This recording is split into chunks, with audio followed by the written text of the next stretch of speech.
Vamos aprofundar na Venezuela, né? Vamos. A Venezuela, você hoje tem uma pressão internacional, né? Você citou a questão do alimento, né, da fome. Isso já é bem antigo lá. Acho que o número da Venezuela é em torno de 7 milhões de refugiados, né? Então, já não é um país grande, né? 7 milhões já por conta disso deixaram o país. Inclusive, esses 7 milhões não tiveram oportunidade de participar do processo eleitoral. Do pleito. Foi muito dificultoso. Eu acho que só em torno de 50, 100 mil, ouvi alguma notícia nesse sentido. Com várias insatisfações, né? O cara teve que abandonar o país. Aí esse cara também não consegue votar contra o governo que tá lá. Né? O cara sentiu na pele, né? Você sai, você quer voltar, né? Mas você pensa, não, só vou voltar depois que esse ditador sair daí. Aí você não consegue nem participar do processo, né? E aí vários países estão pressionando, né? Então deixa eu começar pela parte dos países que estão pressionando. Né? Certo. Vamos falar do Brasil depois, né? O Brasil tem sido pressionado para poder tomar uma posição mais firme. Estados Unidos, essa semana, reconheceram que a oposição é o governo legítimo. Só que também os Estados Unidos também reconheceram que o governo legítimo era o Guaidó, coisa de anos para trás, e ficou por isso mesmo. E aí, com toda a sanção econômica, com tudo isso, os Estados Unidos também têm necessidade do petróleo, como o senhor falou, e aí houve uma flexibilização, né, nas sanções, com compromisso do Maduro de fazer um processo justo. Chegou ao ponto, ou tem uma possibilidade, como que o senhor vislumbra isso, de algum país, alguma nação, seja os Estados Unidos, intervir de forma mais incisiva na Venezuela, né? A provocação da nossa thumb, da nossa transmissão, da capa, é se a Venezuela vai ser invadida por algum outro país. Qual é a tua leitura? O que o senhor pode explanar pra gente? Tá, então vamos lá. Eu vou dar a minha opinião particular em função também do que eu li, do que eu acompanhei, que não sou diplomata, não sou especialista no assunto, mas a gente acompanha particularmente pela área militar, né? Você vê as movimentações, etc. Então, assim, invadir um país, tá? O cara tem que ter muita bala na agulha, ou a tal que a gente chama, o nome técnico é liberdade de manobra. Ou seja, eu invado e acabou. A não ser que seja uma coalizão de países. Aí a coisa começa a mudar de figura. Tá? Então, por exemplo, quando teve a primeira guerra do Iraque, o americano invadiu o Iraque, não sei o quê, mas era uma coalizão. O nome era coalizão. Tinham países que eram até insignificantes, que em termos de quais meios que utilizou, mas estava lá o nome dele na coalizão. Né? Então, assim, se a Venezuela for invadida, eu acho que é por uma coalizão. Primeira opinião minha é essa. Tá? Eu acho que só os Estados Unidos não. Ele pode estar liderando, comandando a coalizão e tal. Talvez por isso ele tente pressionar o Brasil para a gente tomar uma posição e tentar nos atrair para uma coalizão dessa, porque como o Brasil impressiona pelo tamanho, né? A gente é muito grande, a gente tem muito recurso. Os nossos vizinhos talvez temem, não pelo nosso poder militar, mas pelo nosso potencial. A Venezuela, por exemplo, ela fez uma boa parceria com a China. Quando começou a mudança do rumo governamental dela, na época do Chávez, ela fez uma boa aliança com a China. Só que o chinês, ele é muito pragmático. Então tinha que ter um retorno. E chegou uma hora que a Venezuela não estava dando o retorno que a China queria. Retorno comercial mesmo. Tipo, eu te dou tantas armas e você me devolve tanto de petróleo. E a Venezuela começou a postergar. A China meio que tirou como é que chama? Tirou como a gente fala, né? Puxou o manche do avião para trás e deu uma freada ali nesse relacionamento. É lógico que qualquer coisa que acontecer, ela vai apoiar. Por exemplo, apoiar a eleição do jeito que foi, ela vai apoiar. Tudo bem. Mas de lá para trazer uma força para ocupar, e aí não. A Rússia não. A Rússia ela tá mais presente na Venezuela. mais presente com assessores, com peça, com logística, uma série de coisas. Tá? Então tem muito material que eles compraram da Rússia, em que a Rússia está investindo, mas a Rússia tem uma característica, tá? O sistema logístico deles é completamente diferente do ocidental. O americano te vende um helicóptero, o helicóptero tem um motor, o motor ele vai ser manutenido em 500 horas, vai trocar um monte de peça, com 1000 horas vai tanto, com 10 mil horas toca tanto, com... chutando, tá? 20 mil horas, acabou, o motor tem que ser trocado. O russo não é assim. O russo ele te dá um motor de 2 mil horas. Terminou 2 mil horas, joga fora. Não adianta querer trocar peça, porque ele não tem a peça. E não é por aí. A logística dele é diferente. Não é que é o certo ou o errado, mas é uma logística diferente. Então, comprando material do russo, você sabe que ele tem uma vida útil. Terminou, ou comprar mais ou vai ficar sem. Não tem arrumar. Não tem consertar, não tem trocar peça. Então, os venezuelanos estão pagando isso agora. O chinês retraiu, o russo vendeu o material, mas a logística não é ideal. E agora os russos estão em guerra, né? Agora que eles não vão gastar recurso aqui mesmo. A Venezuela também numa sinuca de bico por causa disso. O material que ela tem vai se estragando e não tem reposição. E aí você não sabe o que quer dizer, você não, né? Nós dois aqui. A gente não sabe o que eles têm funcionando e o que não tem funcionando. Tem gente lá preocupado com isso, mas a gente não sabe. Essa tensão com a Venezuela, ela já é antiga, né? Até por conta, eu acho que até tem um documento do Exército Brasileiro ou no Ministério da Defesa, eu não sei, que alerta uma crise em torno de 2040, 35, alguma coisa com a Venezuela, por conta da questão de Esequibo, né? Só que isso já foi discutido esse ano, né? Então, assim, parece que essas previsões vão ser antecipadas, né?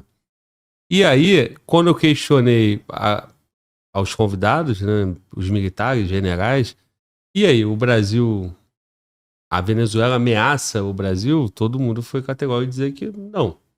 Mas a Venezuela tem materiais interessantes. Tá, tem, não sabemos como está a manutenção, não sabemos como é que funciona. Justamente por conta desse ponto que o senhor acabou de falar, né? Tá. O que acontece? A gente fazendo uma análise de uma série de coisas, um punhado de coisas, né? Primeira coisa, você nunca deve menosprezar o poder do seu oponente. Né? Não, ele tá fraco. Não, a gente considera que tá tudo funcionando, que tá tudo bem, e senão a gente pode ser surpreendido. Tá? Ou seja, eu não posso entrar pra uma briga falando que não, ele não vai fazer o golpe. Pô, se fizer, dancei. Tá? Então, assim, a gente nunca teve interesse em arrumar problema com a Venezuela, mas a gente sempre teve o interesse em defender o território em qualquer lugar do Brasil, não só com a Venezuela. Tá? Pô, nós somos amigos pra caramba de Uruguai, de Paraguai, de Argentina. Não somos amigos, não tem jeito, tá ali do lado. Metade da população do Rio Grande do Sul tem parente nesses países que eu falei ali, Paraguai, Uruguai e Argentina. Tá? Então, brincadeiras de Copa do Mundo à parte, pô, você tem um intenso tráfego de influência de um lado para o outro, porque as famílias se misturam ali na área. Né? E isso acontece também ali na área da Venezuela, na área de Brasil, Colômbia, com um pouquinho mais de dificuldade por causa da selva amazônica, que ela é um grande obstáculo. Mas a gente ainda tem também um intercâmbio muito bom ali. O que acontece? Esses materiais que a Venezuela comprou, quando um país... Aliás, eu acho que eu falei isso para você quando eu estive aqui da outra vez. Quando um país compra um material, você fica de olho e fala assim, pô, o que ele vai fazer com esse material? Esse material serve para quê? Serve para se defender ou serve para atacar? Em relação ao Brasil, tá? O material da Venezuela inchou a capacidade de defesa dela. Não caracterizou que ela estaria se preparando para invadir o Brasil. Agora, quando compara a Venezuela com a Guiana, se eu fosse com a Guiana, eu ficava com a pulga atrás da orelha. Por exemplo, Venezuela aumentou sua força de fuzileiro naval, incluindo aí todos os meios, não só pessoal, navio, etc. Vai invadir o Brasil com 2 navios de fuzileiro naval? Vai. Mas a Guiana está ali do lado.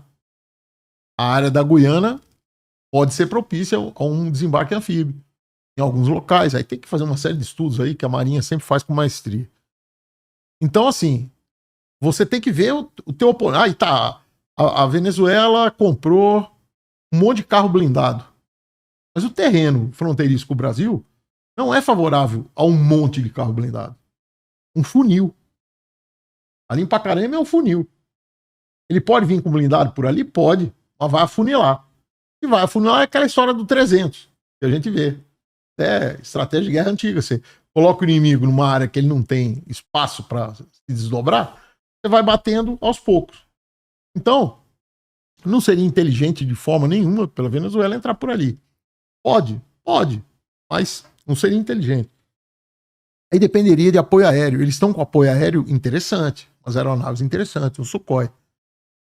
Para defender o território venezuelano, excepcional. Para atacar, eles vão ter dificuldade, porque eles não têm sistema, eles têm avião. O que eu quero dizer com isso? Quando você monta o que a gente chama de pacote, né? A Força Aérea chama de pacote. Quando você decola o avião de ataque, você decola o avião de ataque, você decola o avião de escolta, você decola o reabastecedor no ar, você decola. Desculpe. Você decola o alerta antecipado.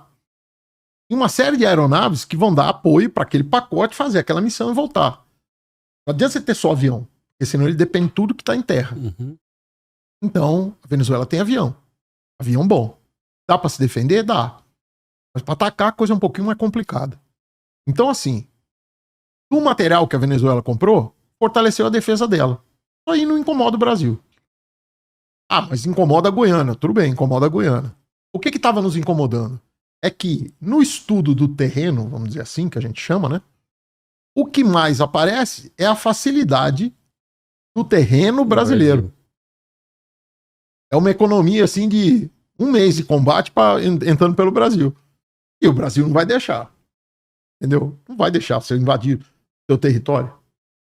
Pelo menos até agora, você não vê nada nesse sentido. Tá? Independente da amizade dos governos, da amizade dos povos. É por isso que a gente vai ajudar o outro país a invadir o país do lado. Eu acho que esse é um ponto que também deixou um alerta grande, né? Ah, sim. Que é a aproximação dos dois governos, né? Não dos dois estados, dos governos, né? Sim. Porque no governo anterior, o Brasil não tinha relação com a Venezuela. Não. Né? Então, assim, eu quero dizer o seguinte, a gente não sabe como é que vai ser o próximo governo, mas esse governo, a relação é a próxima. O que também não foi por conta disso que o Brasil deixou de mobilizar a tropa para lá.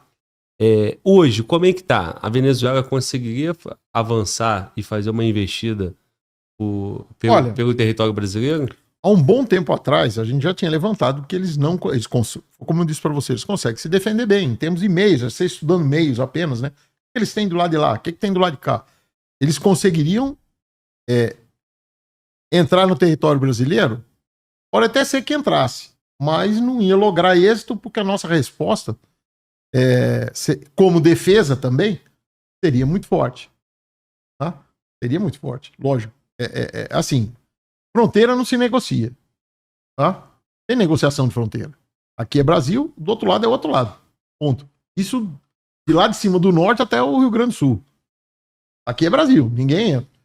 A nossa preocupação como militar sempre foi defender o território nacional. Eu não me lembro da gente ficar conjecturando ou planejando atacar o vizinho. Não tem, a gente sabe fazer operação de ataque, operação seja aérea, seja naval, seja juiz. Lógico que a gente sabe, a gente treina, etc. Mas ninguém se preocupa em atacar, porque o Brasil é muito grande. Tá? Não é porque nós somos só bonzinho, não. Não é porque nós somos meio bonzinho. Mas é porque o Brasil é muito grande, a gente tem tudo. Por que eu vou arrumar problema no país vizinho? Agora, não pode deixar vir aqui. Isso aí a gente aprende desde criancinha. Entrar aqui não, meu amigo. Por favor. Vai resolver teus problemas lá pro outro lado. Isso eu tô falando da área militar. Só que tem área política. Aí, bicho. Aí é... E nem cabeça de juiz. Você não sabe o que vai sair lá de dentro. Sim. O senhor deu destaque para a condição de defesa da Venezuela. Então, que a capacidade de defesa, tudo que... Melhorou, ela foi melhorando ao longo do tempo. Isso. Então, assim, vamos lá. Essa crise continua, o governo avança contra a sociedade, avança os abusos, acontece de uma forma, um um massacre sufocando tudo isso, a comunidade internacional chia chia e resolve se montar mobilizar. uma coalizão. Isso.